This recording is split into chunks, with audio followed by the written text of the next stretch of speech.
হরে কৃষ্ণ বন্ধুরা, সবাই কেমন আছো? আজকে চলে এসেছি আমি ক্যামেরাম্যান। কালকে ছিলাম না, যেহেতু কাজের জন্য একটু ব্যস্ত ছিলাম। তো মাতাজি একা একা করেছিল ভিডিও। তো চলো, স্বপ্না আজকে কি জগন্নাথের জন্য রান্না করছে তাই দেখে নেই আর জেনেও নেই স্বপ্নার মুখ থেকে। কি রান্না করছো? আজকে রান্না করছি চিড়ের পোলাও।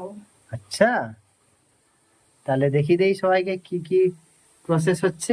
এখানে আলুটাকে ফ্রাই করছি, এখানে চিড়ে রেখেছি, ওখানে বাদাম কাজু ওগুলো ফ্রাই হয়ে গেছে, এখানে টমেটো কাঁচা লঙ্কা সব কেটে রেখেছি, এখানে কারি পাতা আছে।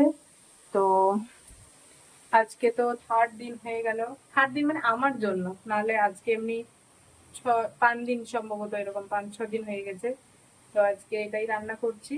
চলো, এখন তো অতটাও হয়নি, পুরোটা হয়ে যাক তারপরে দেখাচ্ছি নাকি। আর আজকে আমার ক্যামেরাম্যান চলে এসেছে, কালকে তো তোমরা দেখেছো আমি একা। আর কি করব মানে বুঝতে পারিনি আর কি। তো খুব কষ্ট হয়েছিল রান্না করতে গিয়ে, আর প্রচুর গরম, মায়া পড়ে প্রত্যেক দিন তোমাদেরকে একটাই কথা বলি, মানে এত গরম এত গরম ভালো লাগে না আর কি। তো যাই হোক, দাঁড়াও আমি একটু নাড়াচাড়া করে নিই। হ্যাঁ, তুমি থাকবে তো? হ্যাঁ, আমি আছি। ঠিক আছে, তাহলে চলো আমি রান্নাটা করে নিয়ে তোমাদের সাথে শেয়ার করছি ফাইনাল রেজাল্ট।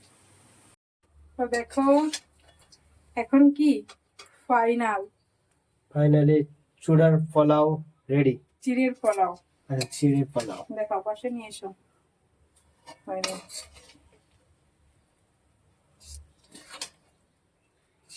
আর কুকম্যান হচ্ছে স্বপ্না।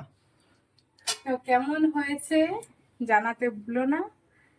আর অবশ্যই সবাই একটু আমার সাবস্ক্রাইব করে দাও চ্যানেলটাকে, যারা ইউটিউবে দেখছো, আর যারা ফেসবুকে দেখছো তারা পেজটাকে প্লিজ ফলো করে দিও। আর ভিডিওটা ভালো লাগলে অবশ্যই লাইক শেয়ার কমেন্ট।